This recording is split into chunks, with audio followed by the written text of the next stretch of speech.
मेरी प्राथमिकता इसे पराजित करना नहीं, अपितु सृष्टि में हो रहे और अधिक विनाश को रोकना है। इसके लिए सर्वप्रथम इसे इस सृष्टि से दूर अन्य सृष्टि में ले जाना होगा।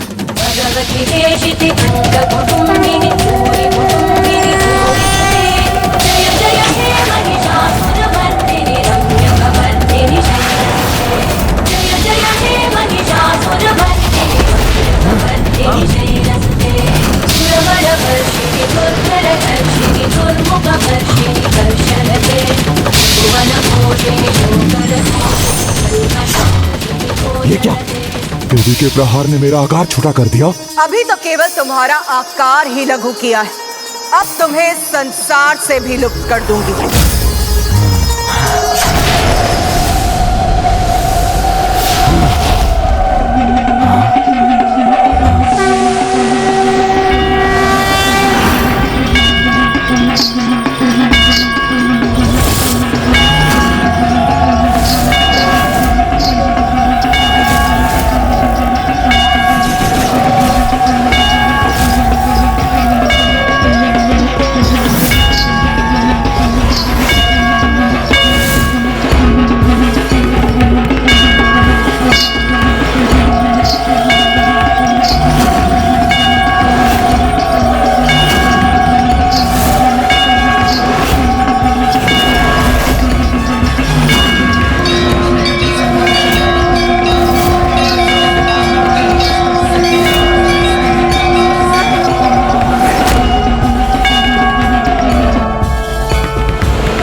इस छोटे से घुंघरू में मेरा आकार घटाने से, मुझे यहाँ भेजने से कुछ नहीं होगा देवी। सृष्टि का संकट नहीं टलने वाला।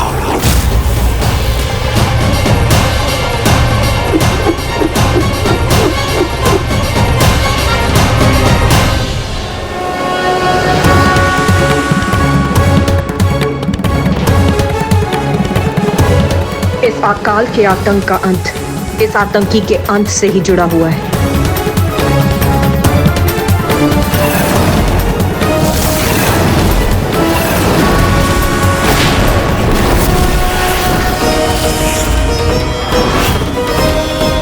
मैंने तुम्हारे और अपने अस्त्रों के प्रहार से सृष्टि को बचा लिया है, क्योंकि अब ये युद्ध मेरे कर्ण आभूषण के घुंघरू के भीतर ही होगा। किंतु मेरे फैलाए अकाल से संसार कैसे सुरक्षित होगा? ना ही मेरा अंत संभव है, ना ही इस अकाल का अंत तो अब तुम्हारी सृष्टि का होगा।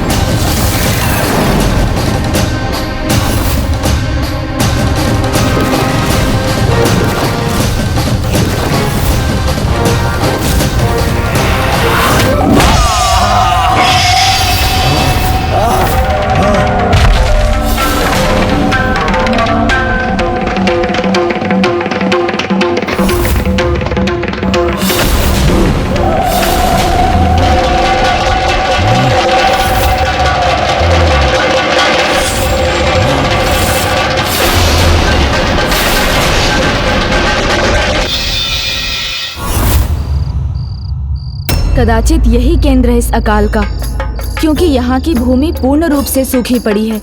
और मूषक जी, आपको सर्वाधिक प्यास भी यही लगी और उस असुर की चित्कार भी यहीं से आ रही है, किंतु माता कहीं क्यों नहीं दिखाई दे रही हैं? अब तो माँ आ गई है, तो अब हमारे भला क्या आवश्यकता? वो इस अकाल को अवश्य रोक देंगी। चलिए हम लोग लौट चलते हैं। नहीं मूषक जी, संकट का अंत हुए बिना लौटना उचित नहीं, और आपकी प्यास तो तभी बुझेगी जब अकाल का अंत होगा। तो अब हमें माता को ढूंढना चाहिए, और उसे भी जिसने इस अकाल की स्थिति को उत्पन्न किया है।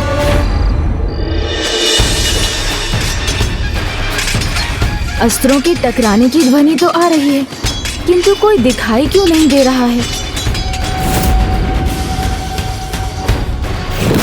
ऋषि पुलस्त्य? ऋषिवर गिरकर आहत हो जाएंगे। सर्वप्रथम मुझे उनकी रक्षा करनी चाहिए।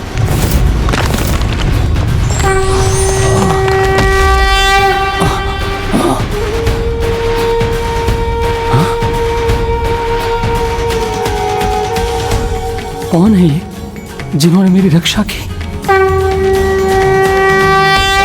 गणेश जी?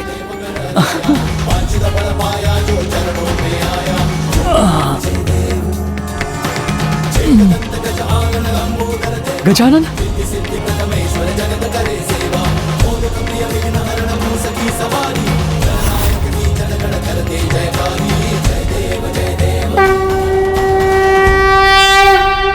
प्रणाम गजानन। मेरी रक्षा करने के लिए आपका कोटि कोटि धन्यवाद। ऋषिवर, आपकी रक्षा मैंने नहीं, आपके तप के फल ने की है। विकट परिस्थितियों में मनुष्य के सुकर्म ही उसकी ढाल बनते हैं, फिर वो कोई महामारी हो, अकाल हो या ऐसी कोई आपदा। किंतु मैं अभी भी ज्ञात नहीं कर सका हूँ कि इस संकट के पीछे कौन कुकर्मी है और माता कहाँ है।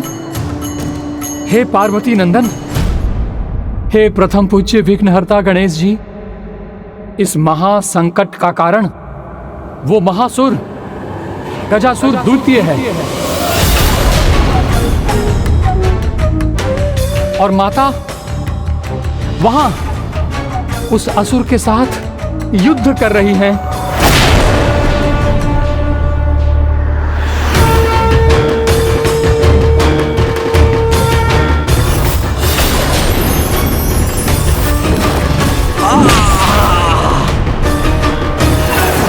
ओह, तो ये युद्ध माता के कर्ण आभूषण के टूटे घुंघरू के भीतर हो रहा है।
मेरा खड़क दुष्ट असुरों का अंत करता है, मूर्ख।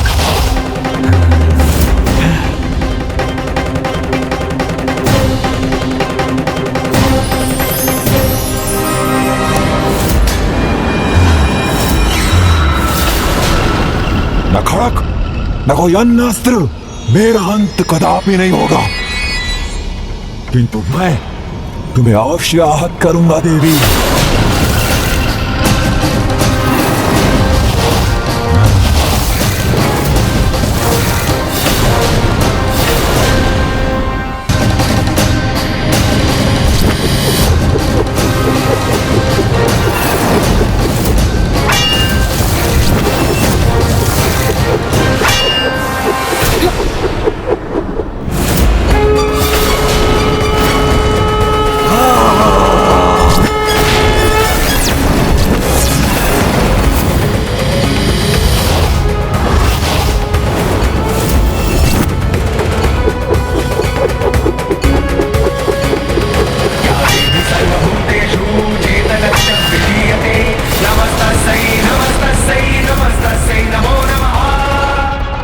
मेरा गदा प्रहार घातक होगा देवी।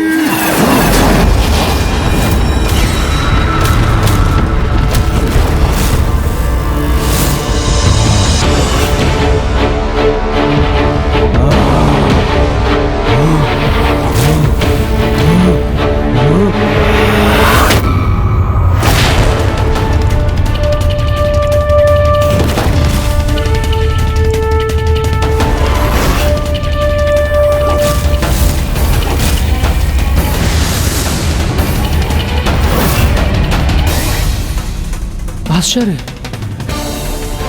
असुर गजासुर द्वितीय की शक्ति निरंतर बढ़ती जा रही है और माता के प्रहार व्यर्थ जा रहे हैं।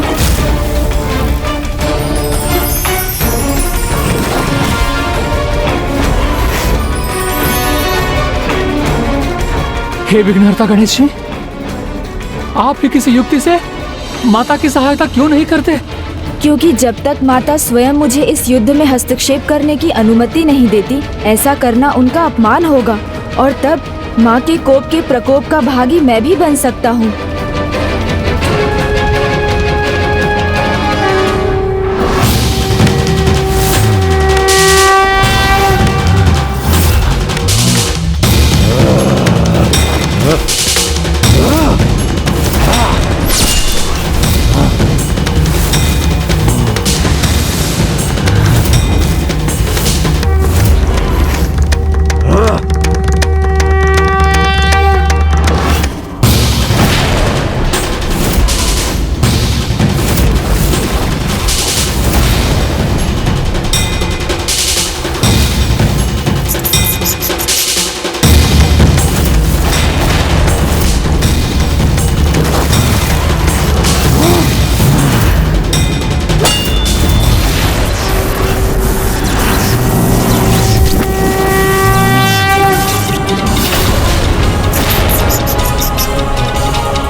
कोई भी मायावी शक्ति क्यों ना हो, किंतु मेरे हाथों से तुम्हारा अंत होने से नहीं रोक सकती।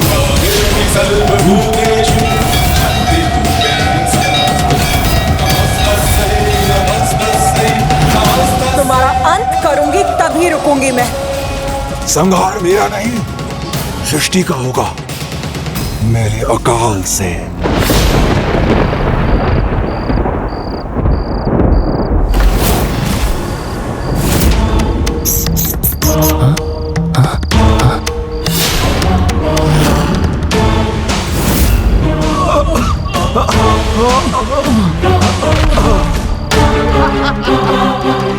देवताओं के पास जल तक नहीं है और असुर नगरी में मदिरा की नदियां बह रही हैं।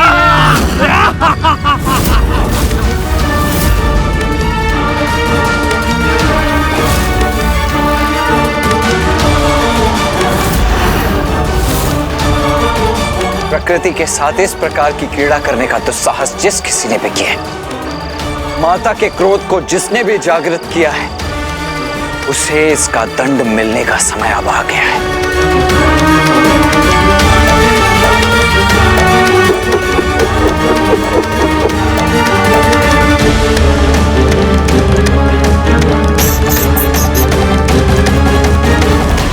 वज्रासुर द्वितीय पराजय स्वीकार नहीं करेगा देवी, निरंतर वार करेगा।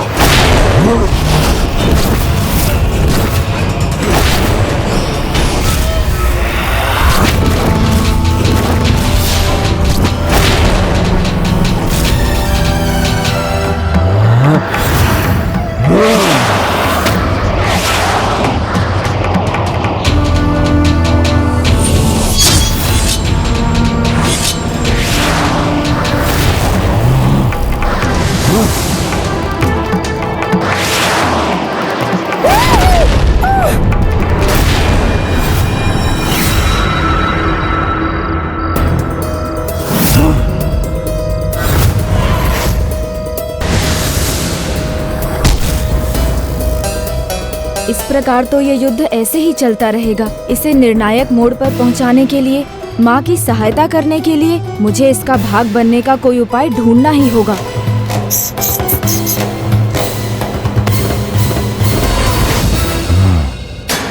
देवी, लगता है तुमने ठान ही लिया है कि धरती का अंत करके ही थमोगी। उचित है, तो मैंने भी ठान लिया है कि मैं भी तुम्हारी सृष्टि का अंत करके ही रुकूंगा।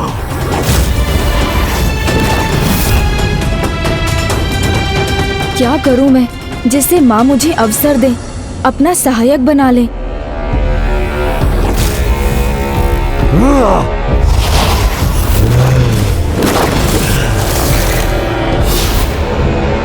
युद्ध के निर्णय का समय आ गया है, अब और नहीं।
अचानक कहाँ अदृश्य हो गया ये?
जय माँ चंडी, जय जय माँ, जय माँ, जय माँ चंडी, जय माँ।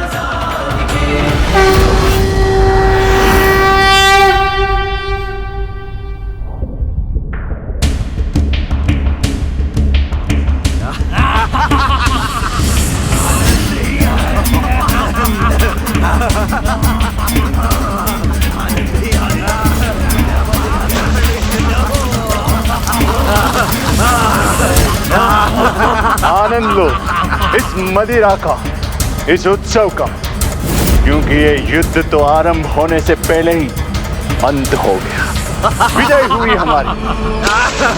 असुर सम्राट भगवान सुरवरा की भगवान सुरवरा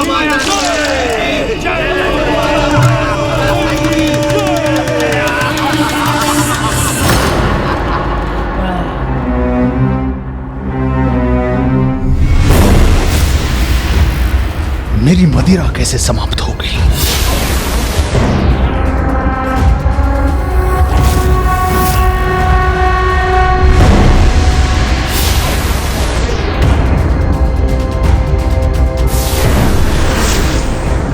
यहां सब कुछ सूखने क्यों लगा?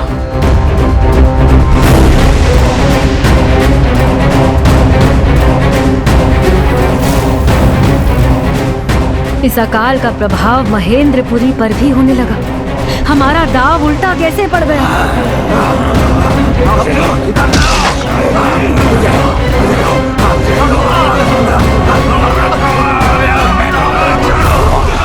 हमारी योजना का एक ऐसा प्रभाव है, ऐसा प्रतीत हो रहा है कि हमारा छोड़ा हुआ विषधर सांप हमें ही डसने लगा है।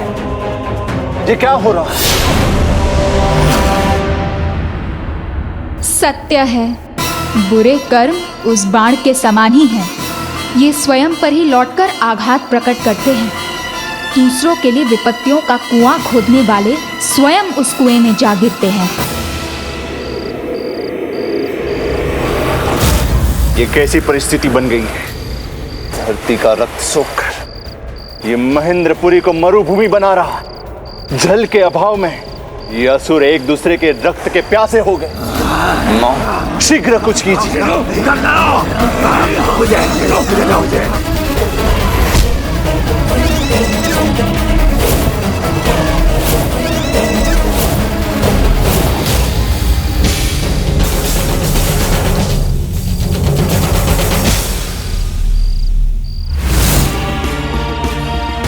धरती के जल रत्न को व्यर्थ करने के पूर्व यदि उसके महत्व पर विचार न किया तो ऐसी दुर्दशा तो निश्चित ही है। आपने उचित कहा था। मां, विफल हो गई हमारी चाल। गजासुर द्वितीय हम पे ही भारी पड़ गया। न चाल विफल हुई है और न गजासुर द्वितीय।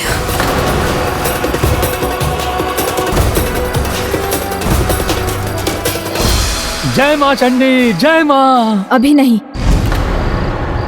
अभी संकट टला नहीं है। गजासुर द्वितीय का अंत नहीं हुआ है। देखिए, अभी अकाल समाप्त नहीं हुआ, अर्थात वो जो इस अकाल का कारण है अभी जीवित है।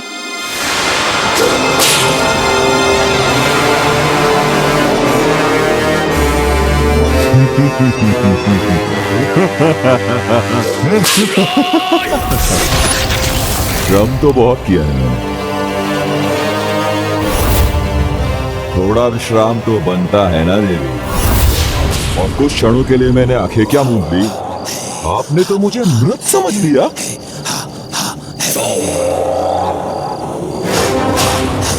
देवी, इतना सरल नहीं है मेरा।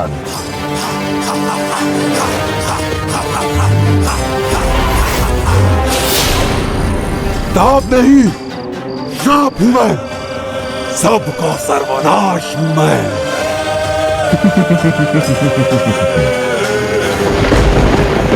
माता कभी विफल नहीं हो सकती, उनसे कुछ भी छिपा नहीं है। किंतु इस दुष्ट की रहस्यमयी शक्ति की ओर कदाचित मुझे ही उनका ध्यान आकृष्ट करना होगा। देवी, सहस्त्र गजों के शक्ति के स्वामी गजासुर द्वितीय के समक्ष विफल हो गई तुम्हारी शक्ति, और अभी तो ये युद्ध का आरंभ मात्र है। अंत तो धरती के अंत के साथ ही होगा।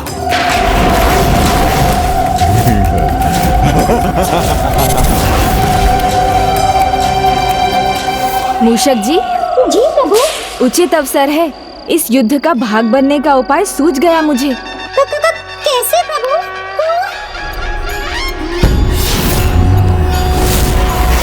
कोई भी युद्ध तभी सार्थक है जब उसमें जय और पराजय का निर्णय हो। युद्ध चलता रहे और कोई निर्णय ना हो तो ऐसे युद्ध का क्या लाभ? अच्छा गजमुख, उचित ही कहा तुमने। मैं इस देवी को विश्राम करने का पूर्ण अवसर दूंगा, इससे ये पुनः अपनी शक्ति एकत्रित कर सके और ये युद्ध अपने निर्णय की ओर बढ़ सके। विश्राम की आवश्यकता मुझे नहीं, तुम्हें है मूर्ख। नहीं, विश्राम की आवश्यकता नहीं है मुझे। मैं युद्ध के लिए तैयार हूँ। तो फिर आओ, मेरा वार स्वीकार करो। प्रभु, माँ क्रोध के कारण रुकने के लिए तैयार नहीं और ये दुष्ट अपने अहंकार के कारण। अब तो आपको ही अपनी बुद्धि और युक्ति का प्रयोग करना होगा प्रभु। जब बड़े क्रोध में हो तो उन तक अपनी बात बड़ी सावधानी से पहुंचानी चाहिए। मुझे कुछ ऐसा कहना होगा जिससे माता क्रोध में भी मेरा संकेत समझ जाए और ये अहंकारी मेरी युक्ति ना समझ पाए।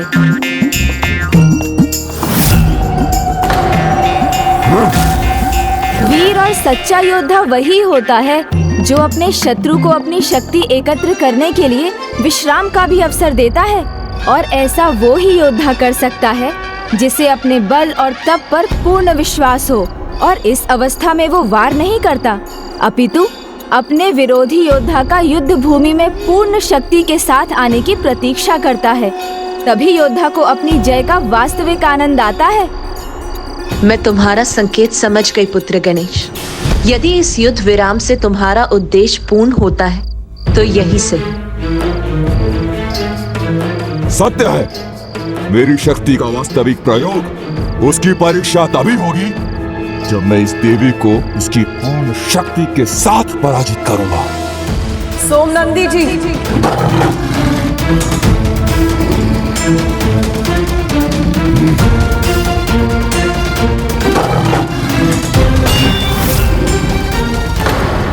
मूषक जी, आइए अब योजना का दूसरा भाग क्रियान्वित करें और इस असुर को उकसाएं कि वो मुझे भी युद्ध में सम्मिलित करे, क्योंकि माता तो इसकी अनुमति कदापि नहीं देंगी।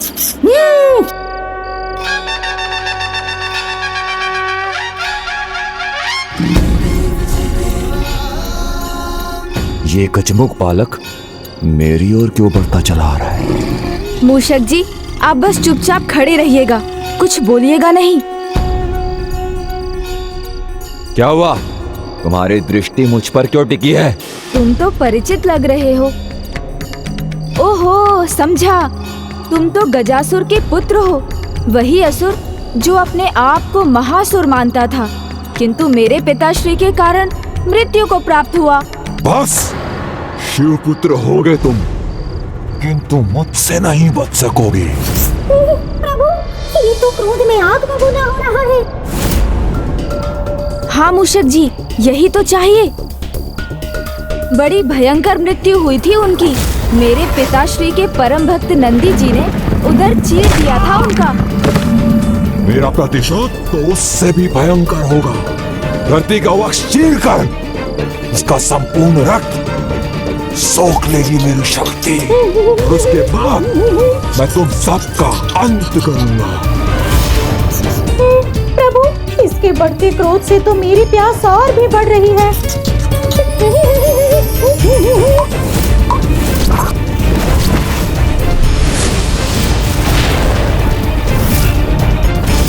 आश्चर्य, मूषक जी के श्वेत की बूंद के स्पर्श से इतना विचलित हो गया है।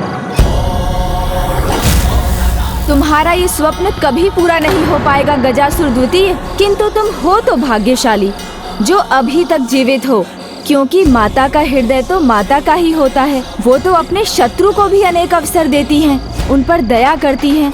किंतु यदि मैं तुम्हारे साथ युद्ध कर रहा होता तो अब तक तुम काल के गाल में समा गए होते। अच्छा, इतना विश्वास है स्वयं पर, तो तुम भी मुझसे क्यों नहीं युद्ध कर लेते? हाँ हाँ, क्यों नहीं, अवश्य करता युद्ध, किंतु बस माता की अनुमति चाहिए, क्योंकि आप अकेले हम दो से युद्ध करें और हम आप पर भारी पड़ जाए, ये तो उचित नहीं होगा ना। हाँ, मेरी भुजाएं भी युद्ध के लिए भड़बड़ा रही हैं। अब और विश्राम नहीं, मैं तुम दोनों माता और पुत्र को एक साथ युद्ध के लिए चुनौती देता हूँ। देवी, दे दो अपने पुत्र को अनुमति, मैं भी तो देखूं ये केवल बातें करता है या युद्ध भी? मूर्ख असुर, तेरे लिए तो मैं अकेली ही पर्याप्त हूं।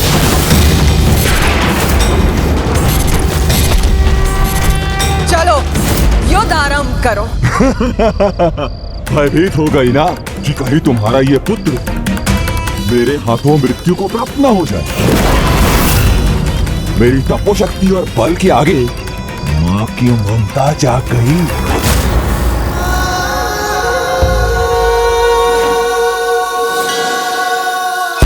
कदाचित तुम्हारी यही इच्छा है कि तुम्हारा अंत हम दोनों के हाथों से हो, तो उचित यही होगा।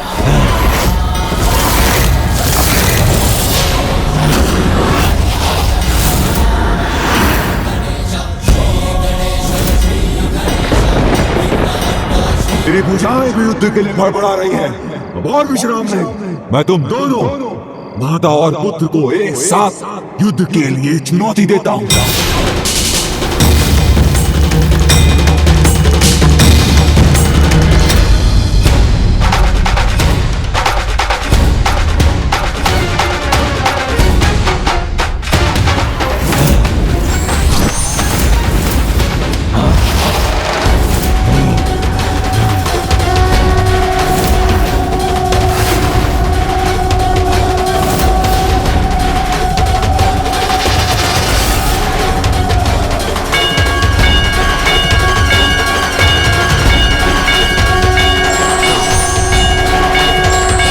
आज से संसार माँ और पुत्र के एक नए रूप से परिचित होगा, उनके कलोचंडी विनायकों रूप से।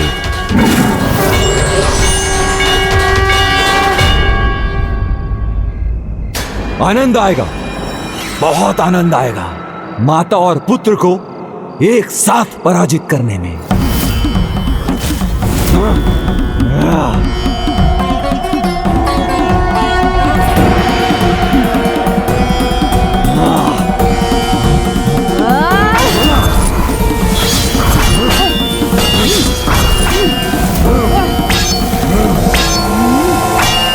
तुम्हारा कोई प्रहार सफल नहीं होगा।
ताप नहीं, श्राप हूं सबका विनाश है।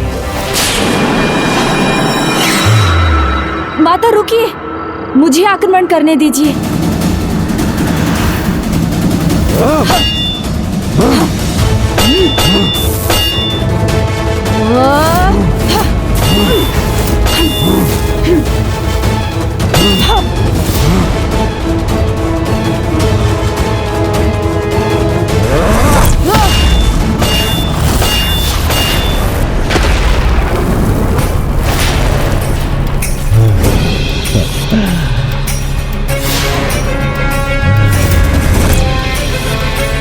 कौन सी शक्ति इसका कवच बन रही है, जिसके कारण हमारे शस्त्र इसे आहत करना तो दूर, इसका स्पर्श भी नहीं कर पा रहे हैं।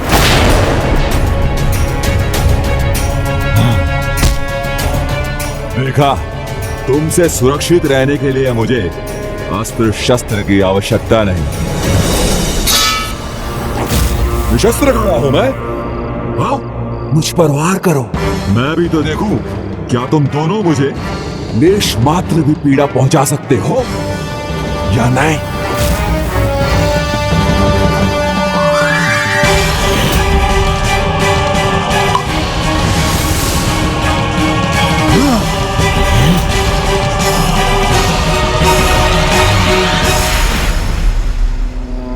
क्या हुआ?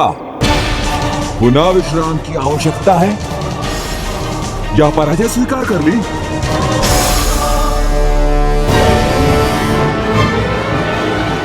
माता, पीड़ा से स्मरण हुआ। जब मूषक जी के श्वेत की एक बूंद इसके तन पर गिरी थी तो इसकी त्वचा भस्म हो उठी थी। इसलिए जो इसने सृष्टि से छीना है वही जल इसे दुर्बल बनाता है। मैं इसके अंत के लिए पृथ्वी के गर्भ से जल निकाल सकता हूँ, किंतु ये तब तक संभव नहीं जब तक ये दुष्ट हमारे निकट है।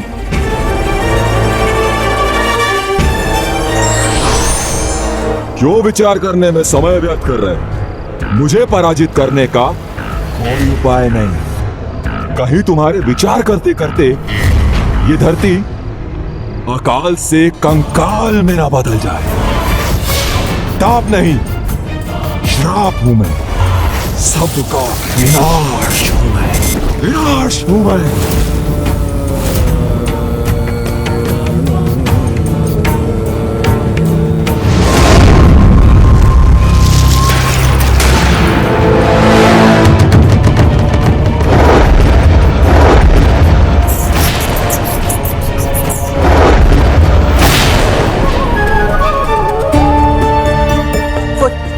स्थिति बहुत गंभीर होती जा रही है। संपूर्ण धरती और उसके वासी अब कष्ट में है पुत्र। हमारे पास अब अधिक समय शेष नहीं है। पुत्र, तुम्हारा उपाय उत्तम। तुम अपना कार्य करो पुत्र, मैं तब तक इसे तुमसे दूर रखती हूँ।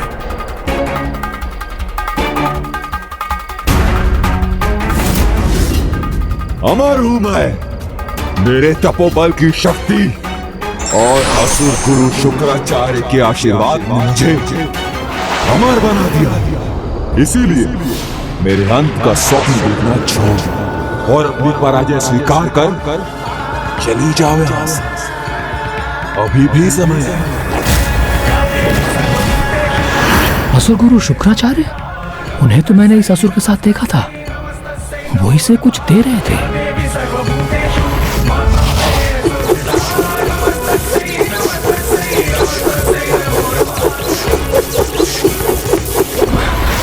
मुझे किसी प्रकार ये बात गजानन तक पहुंचानी होगी।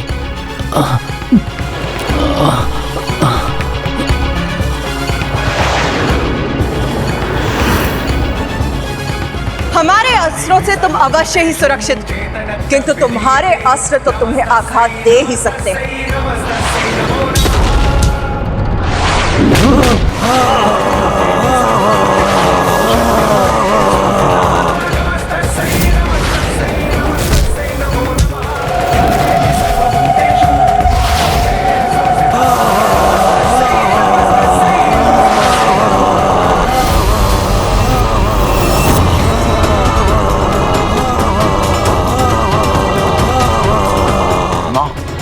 ये तो गजासुर द्वितीय की चित्कार थी।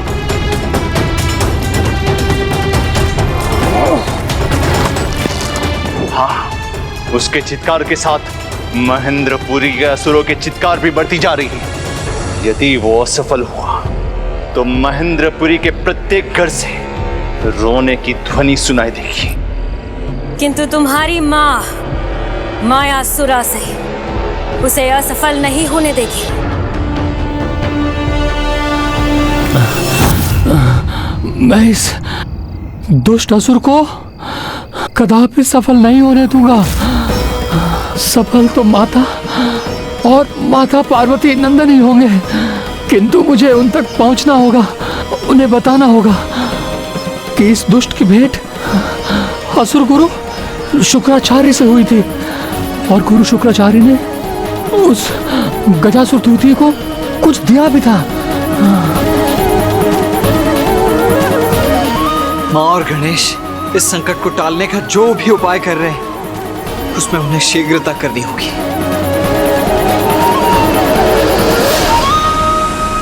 शीघ्र ही कुछ करो गणेश, कुछ करो माँ।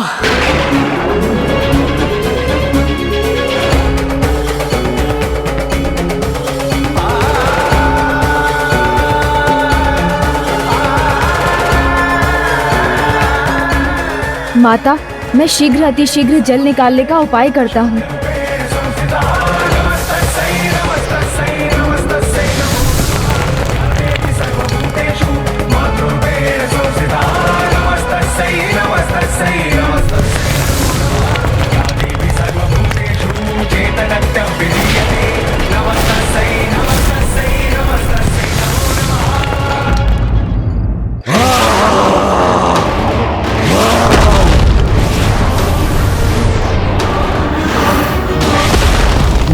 स्वयं को रोक क्यों नहीं पा रहा?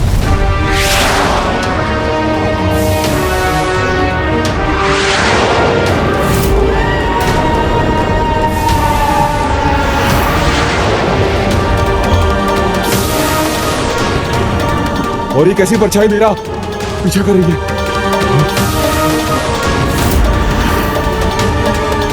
प्रभु, जल मिला आपको? बताइए ना, मिला क्या? नहीं।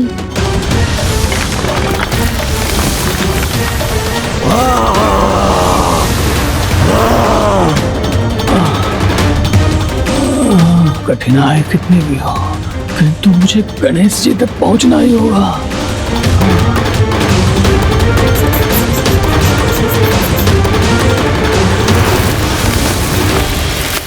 एक बूंद भी नहीं है। कदाचित गजासुर के कारण जल का स्तर बहुत नीचे चला गया है। मुझे अपनी सूंड और गहराई में ले जानी होगी।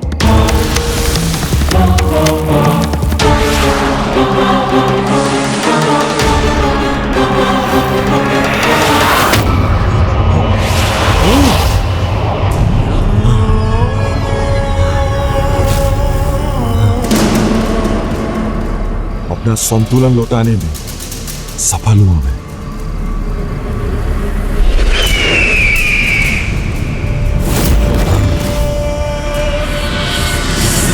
कदाचित भूल हुई मुझसे। मैंने तुम्हें जो अवसर दिया, तुम कदाचित उसके योग्य ही नहीं। मेरी योग्यता पर संदेह करना आपकी भूल है। तो प्रमाणित करो अपनी योग्यता को। विनाश करो उन देवताओं का, मेरी महेंद्रपुरी का नहीं। अब मैं इन देवताओं को कोई असर नहीं दूंगा।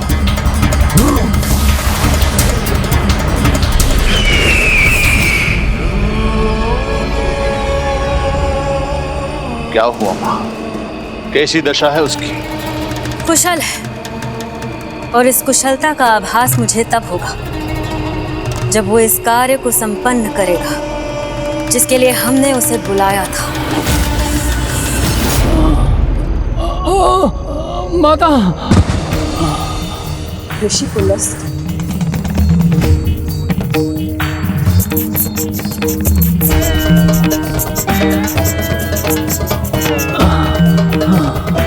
ऋषिवर, आप तनिक भी चिंता मत कीजिए। नहीं गणेश जी, कदाचित ये संभव नहीं है, क्योंकि असुर गुरु शुक्राचार्य ने गजासुर द्वितीय को कुछ दिया था।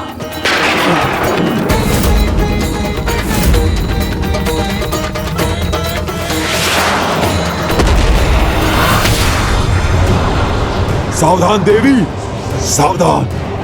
गजासुर द्वितीय आ रहा है तुम्हें दंड देने के लिए, तुम दोनों का नाश करने के लिए।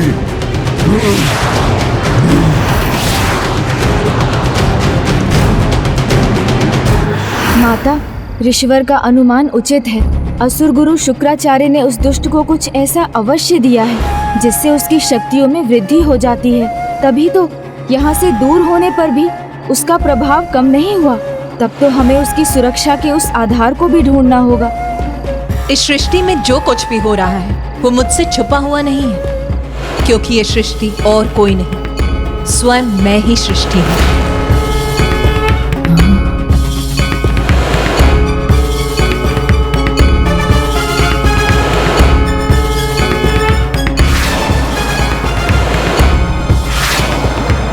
धरती के अत्यंत निकट हूं मैं, और अपनी विजय की भी।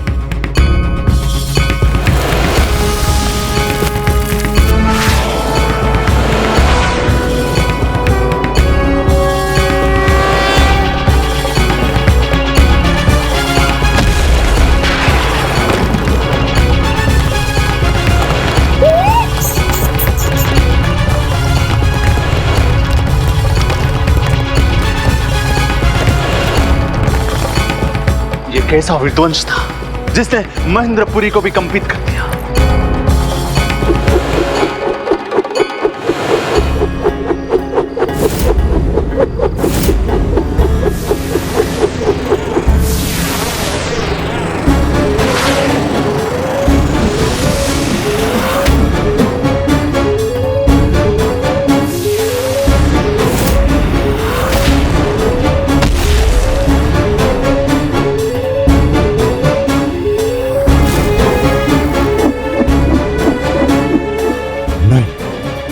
ये कैसे संभव? उन्होंने मेरा महाअस्त्र कैसे ढूंढ लिया?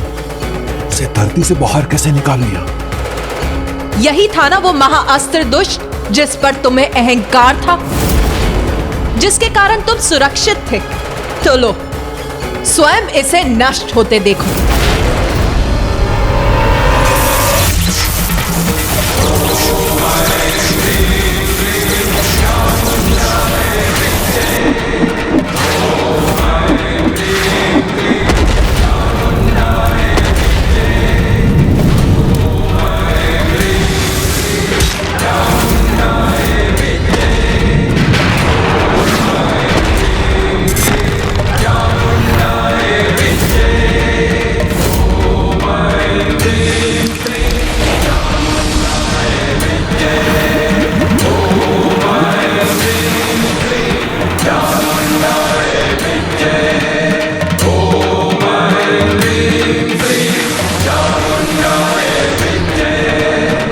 महाअस्त्र की यह विशेषता है, इसको क्रियान्वित करने के बाद इसे तभी रोका जा सकता है जब कोई इसे नष्ट कर दे।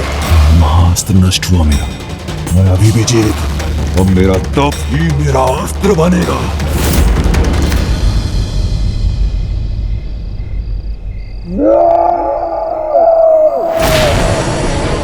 तुमने मेरा अस्त्र खंडित किया, इसका दंड तुम्हें अवश्य मिलेगा देवी। प्रभु, आपको जल मिला? मूषक जी, जब तक मैं जल ढूंढता हूँ आप उस असुर को रोकिए। मैं कैसे प्रभु? क्यों नहीं? अब तो उसका महाअस्त्र नष्ट हो गया है, तो आप अकेले ही पर्याप्त हैं उसके लिए। क्यों? अनेकों बार मुझे युद्ध में विजय तो दिला चुके हैं ना आप। उचित कहा प्रभु आपने। मेरे अपार उत्साह और साहस के आगे ये दुष्ट गजासुर दैत्य कदापि नहीं टिक सकेगा।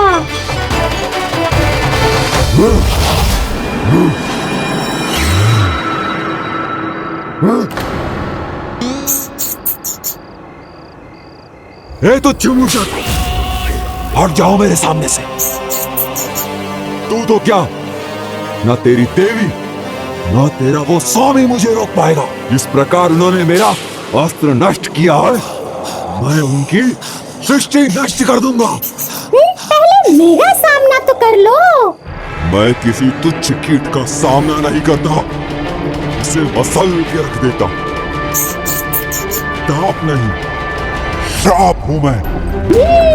ताप हो या श्राप, मूषक से जो टकराता है चूर चूर हो जाता है। उतरना मूषक, अब अपने अंत के लिए तैयार हो जाओ।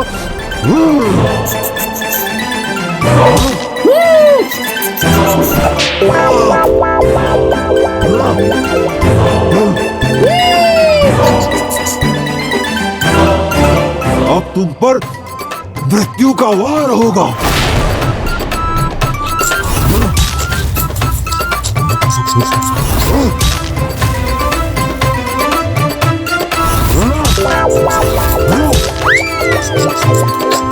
वो दंड मूषक तुम्हें ज्ञात नहीं, ताप नहीं, श्राप हूं मैं, सबका सर्वनाश हूं मैं। दैत्य जी, आपका भी बाप हूं मैं।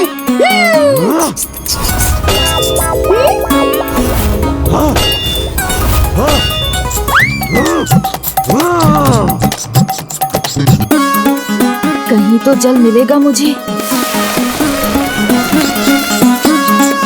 मूषक, आज तुम कुचले जाओगे।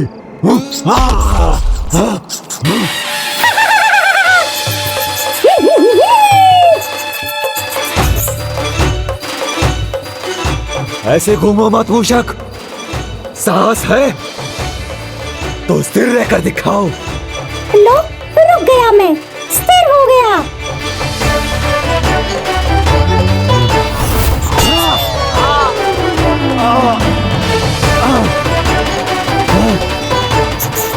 प्रभु, अब मैं इसे और नहीं छका सकता, थक गया मैं। कुछ तो कहिए, जल मिला आपको? थक गए, आप कैसे भागोगे?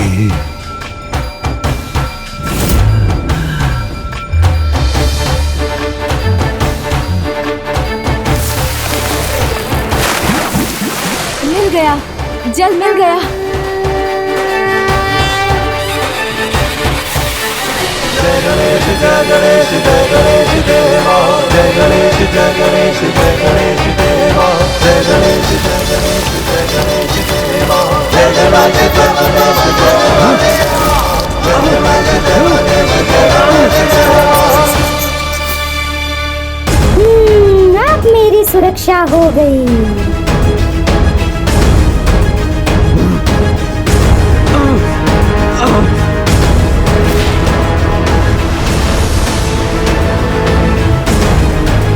असंभव, ये जल कहां से मिल गया इन्हें? वंश का बहाव मेरी ओर क्यों आ रहा है? इन्हें ये रहस्य कैसे ज्ञात हुआ कि जल से आहत हो सकता हूं मैं?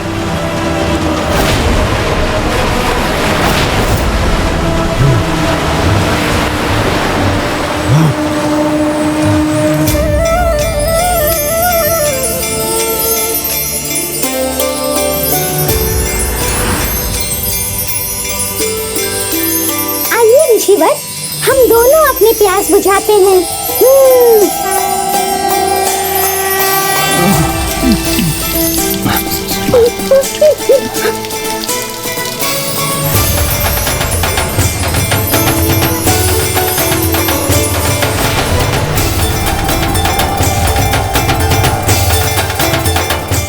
ये क्या? हमें अकाल से मुक्ति मिल गई।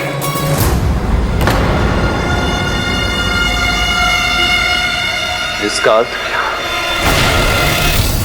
हाँ पुत्र, इसका अर्थ है कि गजासुर द्वितीय पराजित हो गया।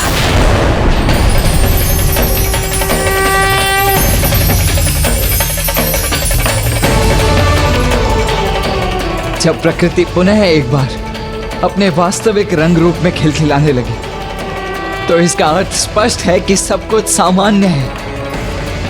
और इसका एक अर्थ ये भी है कि माँ और गणेश सफल हो गए हैं।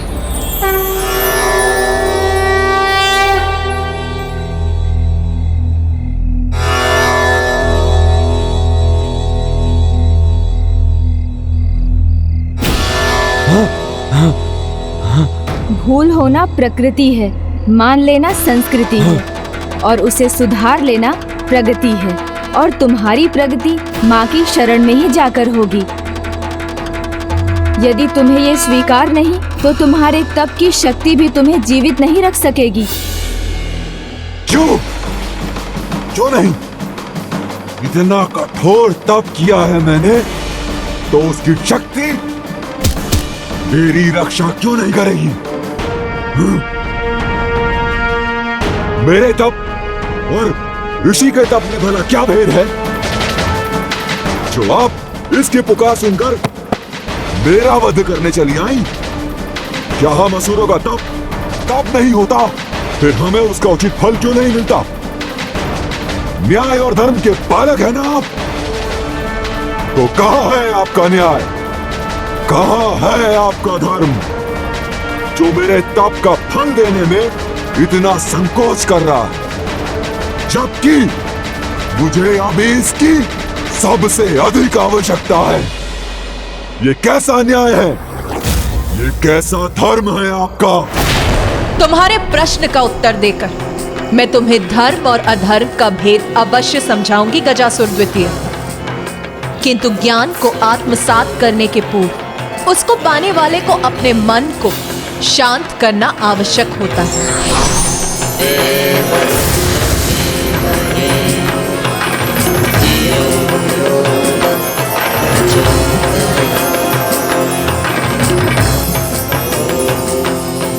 अपने चित्त को शांत और स्थिर कर अपना आसन ग्रहण करो। किंतु मैं कहाँ हूं और ये सब क्या हो रहा है? तुम्हें तुम्हारे तप के फल स्वरूप वो ज्ञान प्राप्त हो रहा है जिसे तुम पाना चाहते थे। ज्ञान चाहिए मुझे? नहीं, नहीं, मुझे कुछ समझ नहीं आ रहा। समझ आएगा जब तुम्हारे ज्ञान की भूख मिटेगी, किंतु उसके पूर्व अपने पेट की भूख मिटाओ। आओ भोजन करो।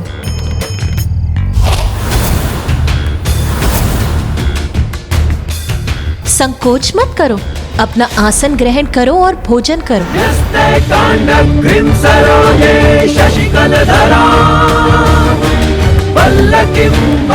संकोच तो आप कर रही हैं भोजन देने, ये तो रिक्त है। तुम्हारे तप और कर्मों से अर्जित भोजन तो तुम्हारी पोटलियों में है, उसे निकालो और खा लो।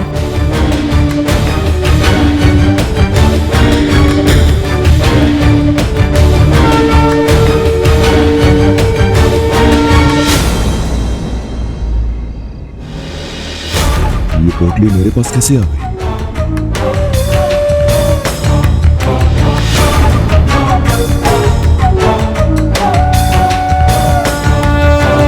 ओम उत्पत्ति हेम रुचिराम रविचंद्र वहिन। इसमें तो कुछ भी नहीं है माता।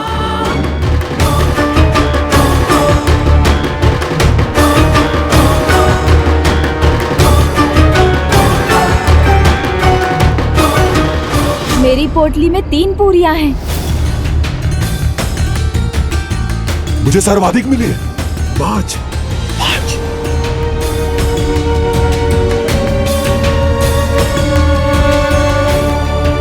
साथ में भोजन करने बैठे हो तो किसी का पात्र भोजन से रिक्त ना हो। इस धर्म का पालन तो असुर भी करते हैं। इसमें कैसा धर्म? ये तो अपना अपना भाग्य है। इसके भाग्य में भोजन नहीं तो इसमें मेरा क्या दोष? धर्मोचित तो ये है कि यदि किसी के पास भोजन ना हो तो उससे भोजन बांट लो। नहीं, धर्मोचित हो या ना हो, मैं अपना भोजन नहीं बांटूंगा। इस युद्ध में मैंने बहुत श्रम किया है, मुझे भूख लगी है, मैं खाऊंगा।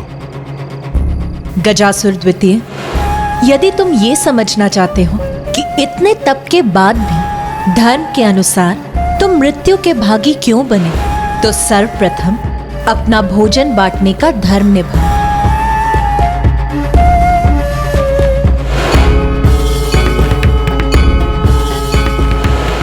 मन तो नहीं कर रहा, किंतु समझना भी चाहता हूं। उचित है, बांट लेता हूं अपना भोजन, किंतु 8 पूरियों को 3 भाग में कैसे बांटेंगे?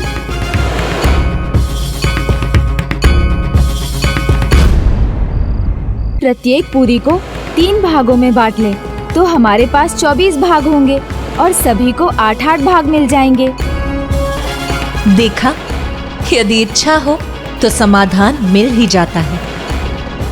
अब विलंब मत करो और बांट लो अपनी पूरियों को।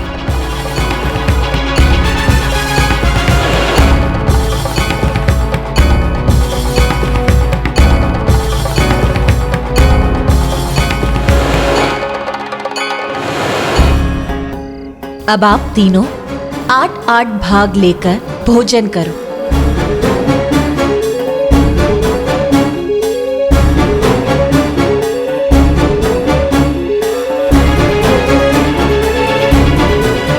गजासुर द्वितीय, संकोच मत करो, जाओ।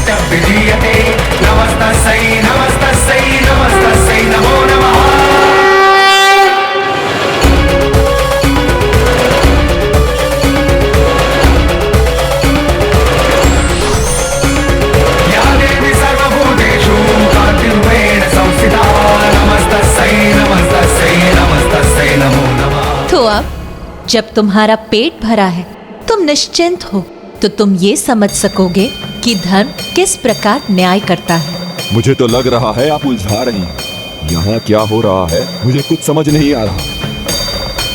ऋषि पुलस्त्य, इन दोनों ने आपके साथ अपना भोजन बांटा, तो क्या आप इन्हें कुछ नहीं देंगे? किंतु मैं क्या दूं माता, मेरी पोटली तो बिल्कुल रिक्त है। या देवी सर्वभूतेषु बुद्धिरूपेण संस्थिता। ये देखिए, नमस्तस्यै नमस्तस्यै नमो नमः। या देवी सर्वभूतेषु शक्तिरूपेण संस्थिता। नमस्तस्यै नमस्तस्यै नमस्तस्यै नमो नमः।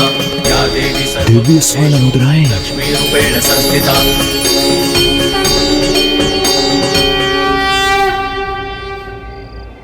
ये लीजिए, आप दोनों आपस में समान रूप से बांट लीजिए। नहीं, समान क्यों? मैंने अधिक पूरियां दी हैं, तो इन स्वर्ण मुद्राओं में मेरा भाग भी अधिक ही होगा। यही धर्म है, जितनी पूरी उतनी मुद्राएं। संख्या से अधिक भाव महत्वपूर्ण है। मैंने भी आपके समान अपना भोजन बांटा है गजासुर द्वितीय जी। तो इन स्वर्ण मुद्राओं का बंटवारा ऐसा होना चाहिए कि हम दोनों को समान भाग मिले। 4 मुद्राएं आपकी और 4 मेरी हो। ओहो, तो एक और छलावा तुम देवताओं का। अधिक पूरियां मैंने दी थी, तो अधिक स्वर्ण मुद्राएं मेरी हुई। यही धर्म है। चलिए, ना मेरी रही ना आपकी। इस विवाद का निर्णय माता पर छोड़ देते हैं। अब आप ही बताइए माता, किसको कितना भाग मिलना चाहिए? गजासुर द्वितीय को 7 और गणेश को मात्र 1 स्वर्ण मुद्रा मिलनी चाहिए।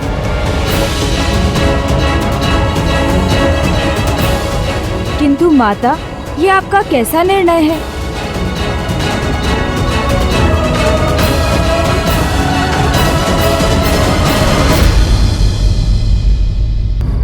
ये लीजिए, ये 8 स्वर्ण मुद्राएं आप दोनों आपस में बांट लीजिए। नहीं, समान क्यों? मैंने अधिक पूरियां दी हैं, तो इन स्वर्ण मुद्राओं में मेरा भाग भी अधिक ही होगा। चलिए, ना मेरी रही ना आपकी। इस विवाद का निर्णय माता पर छोड़ देते हैं। गजासुर द्वितीय को 7 और गणेश को मात्र 1 स्वर्ण मुद्रा मिलनी चाहिए। किंतु माता, ये आपका कैसा निर्णय है? गजासुर द्वितीय मुझे 3 मुद्राएं देने के लिए तैयार थे और आप मुझे 1 ही दे रही हैं। हाँ पुत्र, यही मेरी गणना है, जिसे सृष्टि में कोई भी मनुष्य, देवता या जीव समझ नहीं पाता। किंतु मैं इसी के अनुसार जीवों के पाप और पुण्य की गिनती निर्धारित करती हूँ। ध्यान से सुनो। गणेश की 3 पूरियों के 9 भाग हुए, जिसमें से 8 भाग उसने स्वयं खाए और मात्र 1 टुकड़ा उसने ऋषि पुलस्त्य को दिया। और गजासुर द्वितीय की 5 पूरियों के 15 भाग हुए, जिसमें से 8 भाग उसने स्वयं खाए और 7 भाग उसने ऋषि पुलस्त्य को दिए। इसीलिए गजासुर द्वितीय को 7 स्वर्ण मुद्राएं मिलनी चाहिए और गणेश केवल 1 स्वर्ण मुद्रा का भागी बनेगा।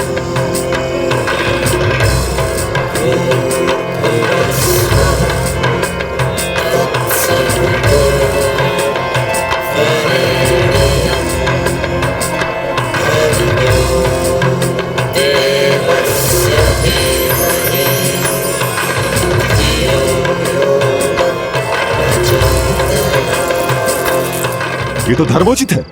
मुझे मेरी स्वर्ण मुद्राओं का उचित भाग मिला, किंतु तप का फल देने में ऐसे ही धर्म का पालन करेंगी ना देवी? तुमने ऋषि पुलस्त्य से अधिक तप अवश्य किया है, किंतु जिस प्रकार यहाँ तुमने दूसरों के साथ अपनी पूरियां बांटी, वैसे तुमने अपने तप का प्रयोग दूसरों के उद्धार के लिए कहाँ किया है? अपितु तुमने दूसरों को हानि पहुंचाई है। तुम्हारे विपरीत ऋषि पुलस्त्य ने अपनी तपोशक्ति का निस्वार्थ भाव से प्रयोग किया दूसरों के कष्टों को दूर करने के लिए। इसीलिए उन्हें इसका पुरस्कार और तुम्हें अपने अपराधों का दंड तो मिलकर ही रहेगा। आपने उचित कहा। धर्म के अनुसार मुझे मेरी तपोशक्ति को संसार में बांटना था, जिससे संसार का हित होता, परंतु उसके विपरीत मैंने संसार का हित किया, इसलिए मैं दंड का पात्र हूं।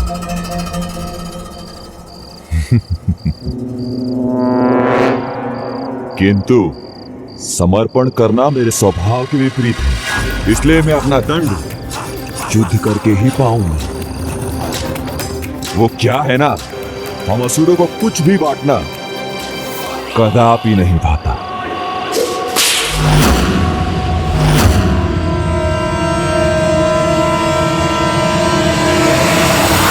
यदि तुम जगत के कल्याण के लिए अपना कुछ नहीं बांट सकते, तो तुम अपने कल्याण के लिए भी जगत से कोई अपेक्षा मत रखो।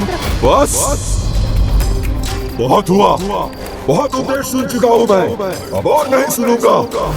युद्ध करूंगा, अपने तप को अपने कल्याण के लिए, अपनी रक्षा के लिए प्रयोग करूंगा। वही मेरा धर्म है और वही मेरा कर्म है।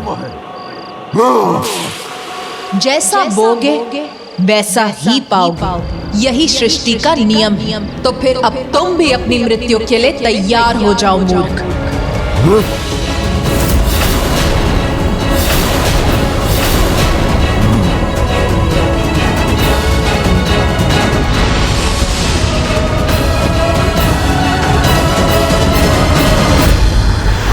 अपनी तपोशक्ति को जागृत कर मैं उसे अपना कवच बनाऊंगा और फिर देखते हैं मेरा तप अधिक शक्तिशाली है या तुम्हारा न्याय।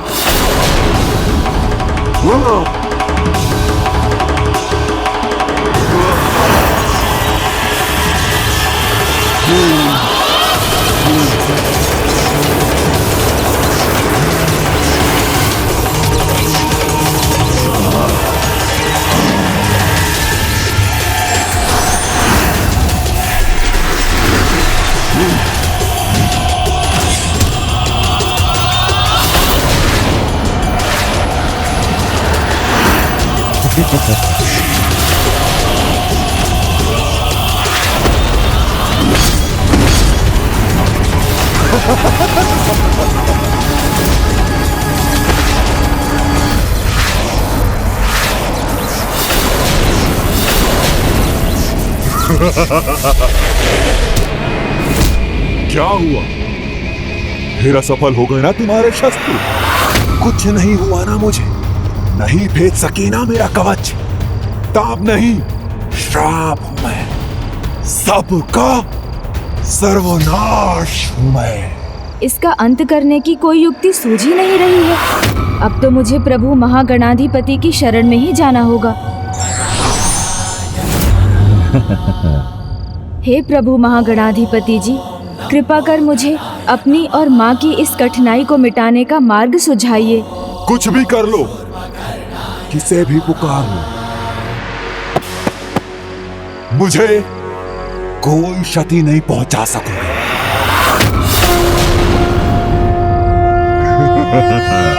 नमस्ते ब्रह्मरूपाय विष्णुरूपाय नमः।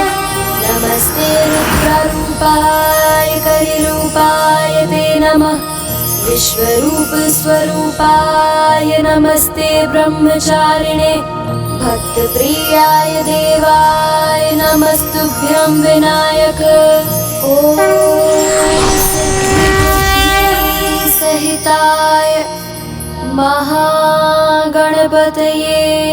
प्रणाम प्रभु महागणाधिपति जी। प्रणाम प्रभु महागणाधिपति जी।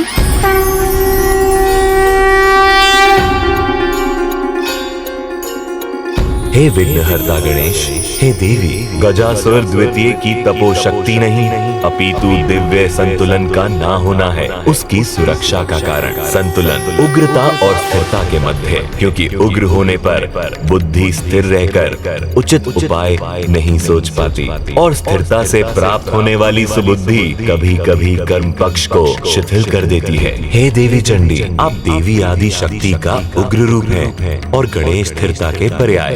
आप दोनों को एक साथ आकर चंडी उग्र माता गणेश रूप में उग्रता और स्थिरता में संतुलन स्थापित करना होगा। फिर इस गजासुर द्वितीय का अंत कोई नहीं रोक सकेगा।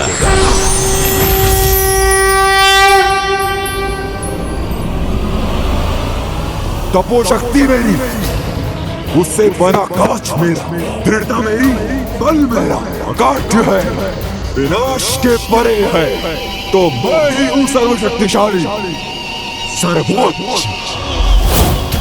तो मैं अपना प्रतिशोध लेके रहूंगा।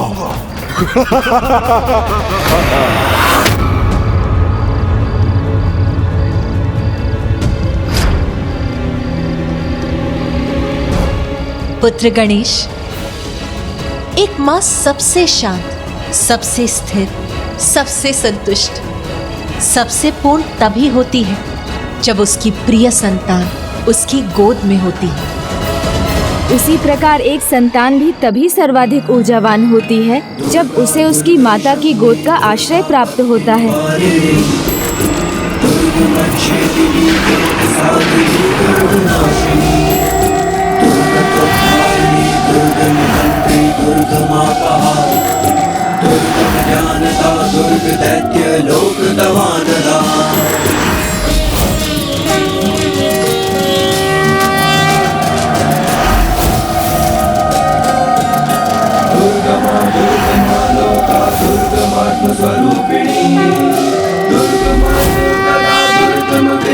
दुर्गमाश्रिता दुर्गम ज्ञान संस्थाना दुर्गम ज्ञान नासिनी दुर्गमोहा दुर्गमदा दुर्गमार्ग स्वरूपिणी दुर्गमासुर सहंत्री दुर्गमा युगधारिणी दुर्गमा दुर्गमदा दुर्गम्या दुर्गमेश्वरी दुर्ग भीमा दुर्ग भामा दुर्ग भा दुर्गधारिणी दुर्ग भीमा दुर्ग भामा दुर्ग भा दुर्गधारिणी।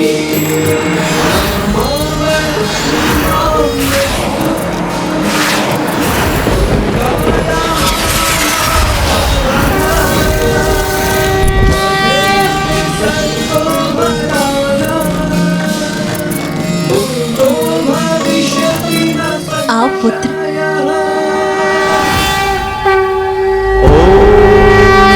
गणेशाय नमः।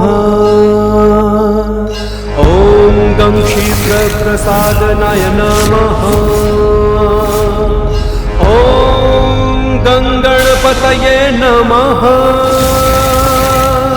ॐ गजवक्त्राय नमः।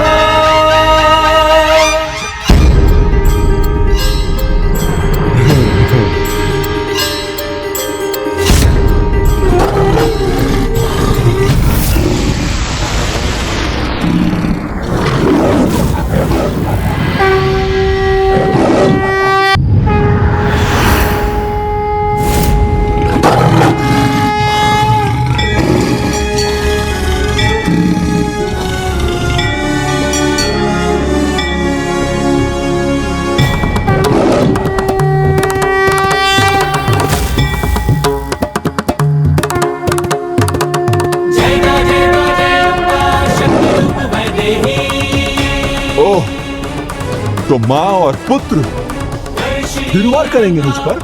करो एक साथ का, फिर भी कुछ नहीं होगा मुझे।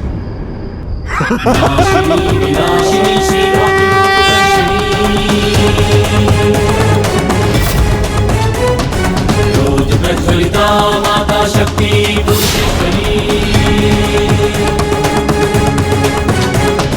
सर्वभूतेश्वरी जय भूतात्मा आदि भी अनादि भी सर्वशक्ति समुद्रमा।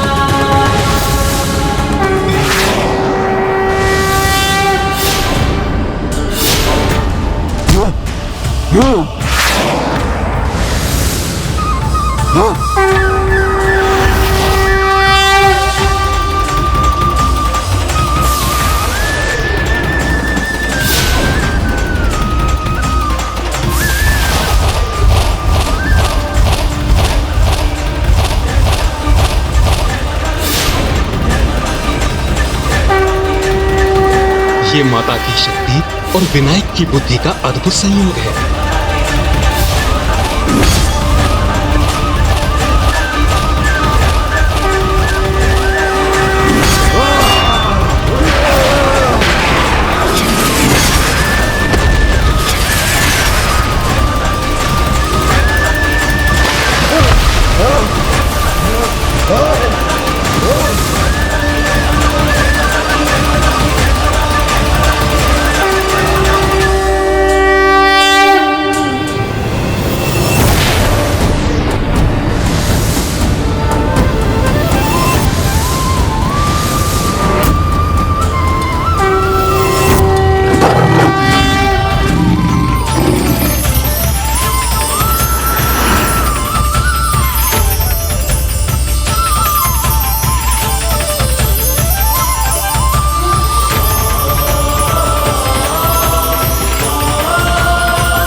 प्रसादनाय नमः। हे माता, आज आपने और गजानन श्री गणेश ने अपने जिस अद्भुत दिव्य लीला का प्रदर्शन किया है, इससे यह स्थल अति पावन होकर धाम बन गया है। माता एवं गणेश के इस दिव्य रूप को माता कलोचंडी विनायको रूप के नाम से जाना जाएगा एवं ये स्थान गजना धाम के नाम से प्रसिद्ध होगा।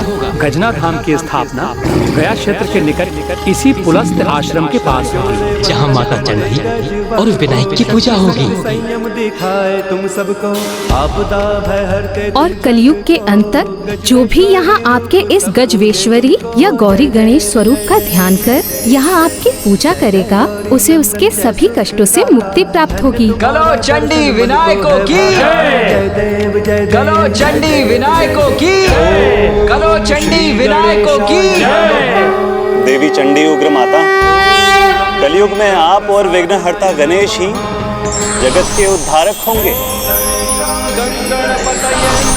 ऋषि पुलस्त्य, आपने जिस मंत्र का उच्चारण कर सृष्टि को अकाल से मुक्ति दिलाने के लिए माता का आवाहन किया था, भविष्य में जो भी माँ के इस रक्षा मंत्र का उच्चारण करेगा वो सभी प्राकृतिक आपदाओं और महामारियों से सुरक्षित रहेगा। ओम जयंती मंगला काली भद्रकाली कपालिनी, दुर्गा क्षमा शिवा धात्री स्वाहा स्वधा नमोस्तुते। कलो चंडी विनायकों की जय, कलो चंडी विनायकों की जय, कलो चंडी विनायकों की जय। हे मां, आज हमारी सहायता और समस्त सृष्टि की रक्षा करने के लिए आपको कोटि कोटि धन्यवाद। अब बस एक आशीर्वाद और देने की कृपा कीजिए मां, कि कल जो धर्म युद्ध आरंभ होने वाला है उसमें हमें सफलता प्राप्त हो। विजय भव, विजय भव, विजय भव। धन्यवाद मां।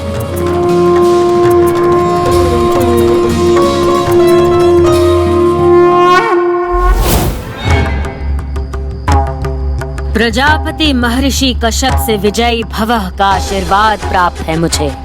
मैं पराजित नहीं हो सकती। माँ, आपका उपाय तो विफल हो गया, हताहत हो गया गजासुर दैत्य। अब कल के युद्ध में विजय होगी, हमारी ही विजय होगी। मेरे निर्णय अनुसार भानुकोपन को युद्ध के लिए तैयार कर।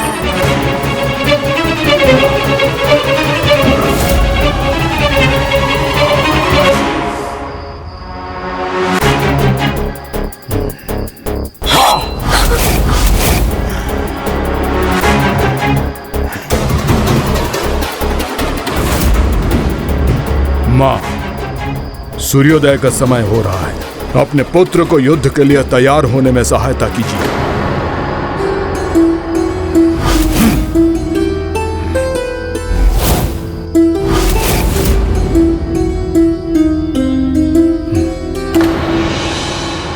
माँ, आपको देखकर ऐसा लग रहा है जैसे कि आप मुझे लेकर चिंतित हैं, किंतु ये चिंता व्यर्थ है। दादी माँ राजमाता का मुझ पर और मेरे सामर्थ्य पर अटूट विश्वास है। आप भी मुझ पर विश्वास कीजिए, मैं विजयी अवश्य हूँगा। मैं तुम्हें समझा सकती तो अवश्य समझाती कि जिस महादेव पुत्र से तुम युद्ध करने जा रहे हो उनसे विजय प्राप्त करना असंभव के समान है। महादेव के पुत्र हैं वो।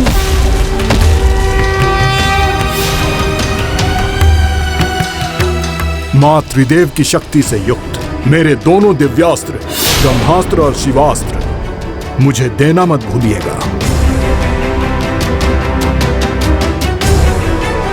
वैसे तो देवताओं के लिए मेरे हाथ ही पर्याप्त हैं, परंतु मैं इस युद्ध में कोई भी चूक नहीं करना चाहता। मैं चाहता हूं कि दादी माँ सूरासई को मुझ पर गर्व हो।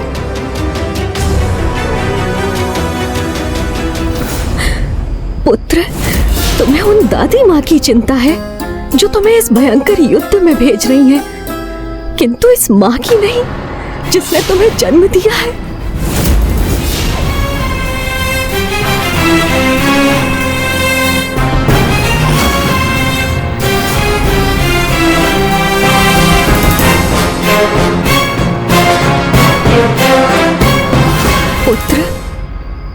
हमारा इस युद्ध में जाना अनिवार्य है क्या? हाँ है अनिवार्य उसका युद्ध में जाना।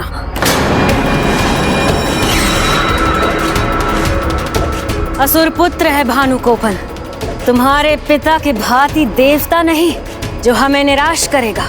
ये तो मेरा सौभाग्य है दादी माँ कि आपने इस महान कार्य के लिए मुझे ही चुना। शीघ्रता करो, सूर्य की पहली किरण पड़ने से पहले युद्ध भूमि पहुंचना है इसे।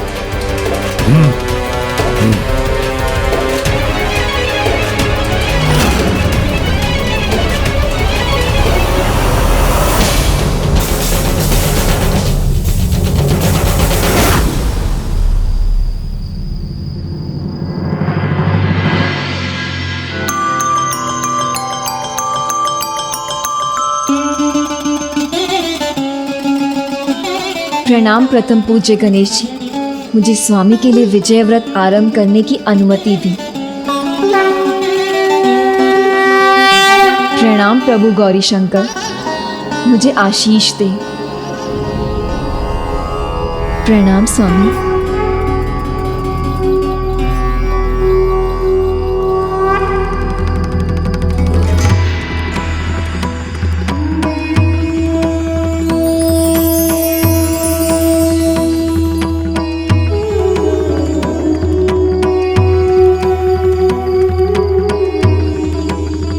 अद्भुत दृश्य कि प्रभु शिव और माता शक्ति के जुड़ाव के समान ही उनके चरणों में समर्पित पुष्प भी एक साथ जुड़ जाते हैं।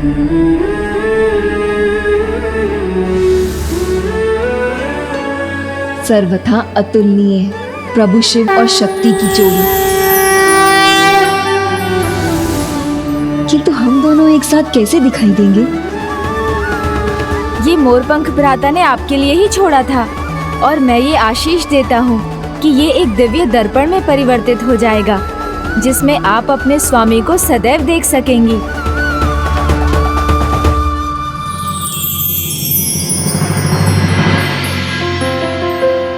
भविष्य के उस शुभ दिन की एक झलक तो मैं इस दर्पण में देख ही सकती हूँ। प्रभु की वो दिव्य झलक जिस दिन उनका विवाह संपन्न होगा।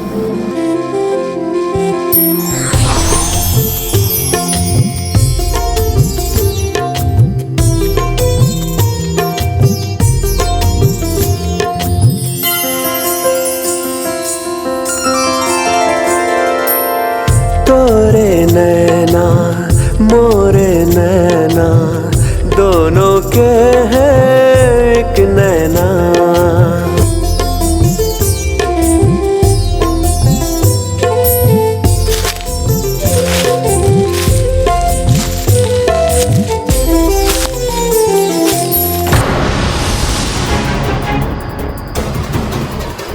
कौन? किसके पदचाप हैं ये?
सुरापद्मन की, असुर सम्राट सुरापद्मन की।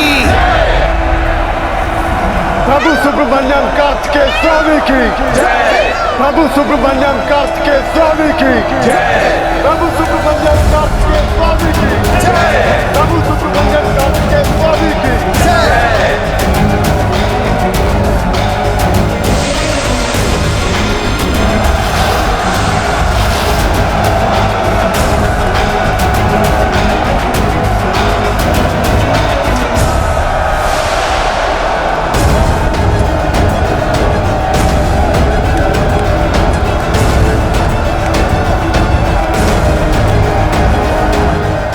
देवताओं, इसे कोई साधारण देव असुर संग्राम समझने की भूल मत करना कि केवल धरती और अंबर कांप कर रह जाएंगे। सुरासई की मायावी असुरी सेना के नाद और पराक्रम से केवल सृष्टि नहीं, संपूर्ण त्रिलोक का दहलना तय है। सुरासई की मायावी माया में उलझकर तुम सब के सब अनंत काल के लिए उसमें समा जाओगे। स्मरण रखना देवताओं, तुम्हारा सामना सुरासई की सेना से उसी की मायावी नगरी महेंद्रपुरी में है। बढ़ रहा है भानुगोपन अपने 16 सेनापतियों के साथ। अब आकाश में छाई ये काली मां इन देवताओं के रक्त के प्रतिबिंब से लाल होगी।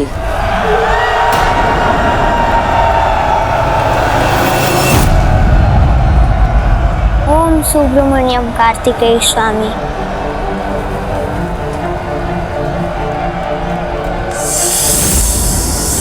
आरंभ हो रहा है धर्म और अधर्म का महायुद्ध आज, जिसमें विजय धर्म की ही होगी, प्रभु सुब्रमण्यम स्वामी की ही होगी।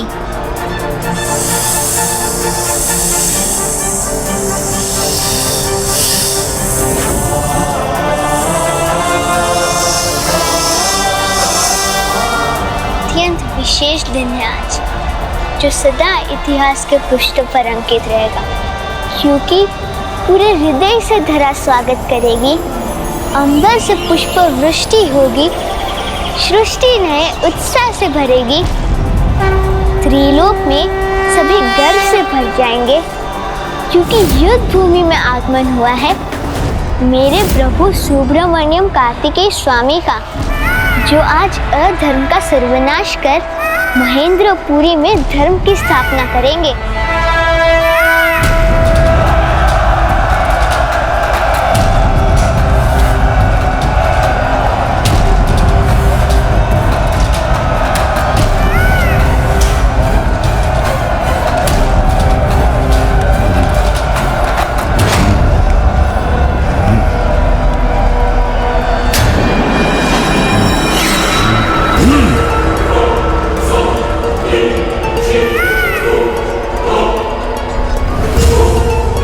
असुर सम्राट सुरापद्मन की, असुर सम्राट सुरापद्मन की, असुर सम्राट सुरापद्मन की, असुर सम्राट सुरापद्मन की,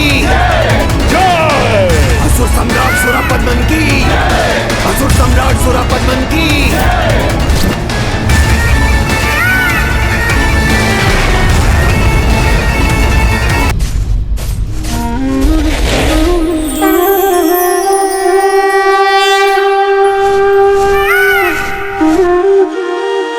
प्रणाम परम ब्रह्म सुब्रमण्यम स्वामी।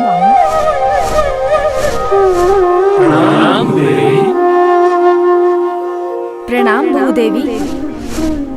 प्रभु, आपने इस धर्म युद्ध का शंखनाद कर मेरी धरा से अधर्मियों को मुक्त करने का जो ये संकल्प लिया है, उसके लिए मैं आपका हृदय से स्वागत करती हूँ।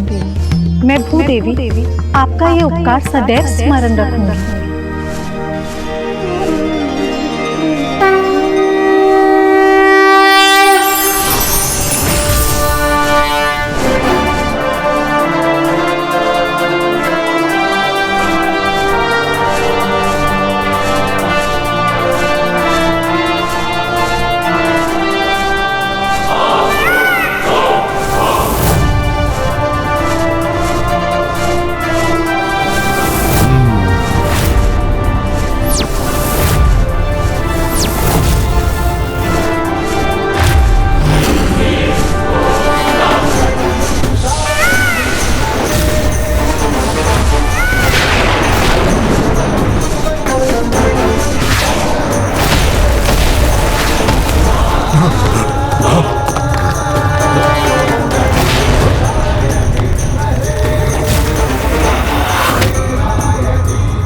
का ऐसा आगमन जिसने महेंद्रपुरी तक को कंपित कर दिया। ये कार्तिकेय कोई साधारण योद्धा नहीं।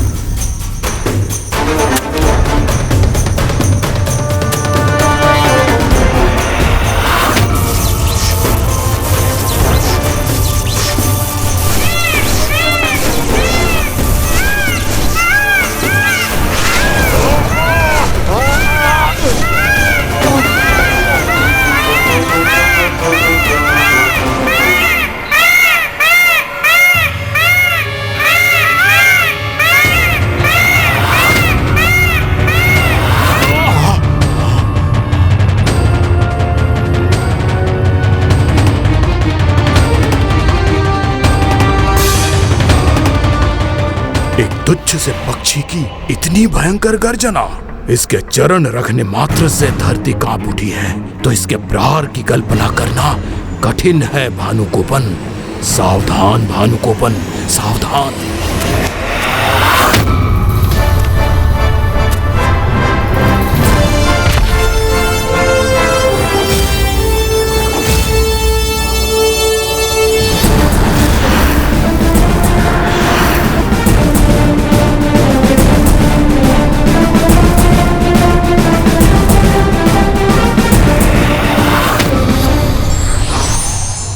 जीवन के प्रत्येक क्षेत्र में संतुलन आवश्यक है, क्योंकि संतुलित रहकर ही सामर्थ्य का विस्तार किया जा सकता है।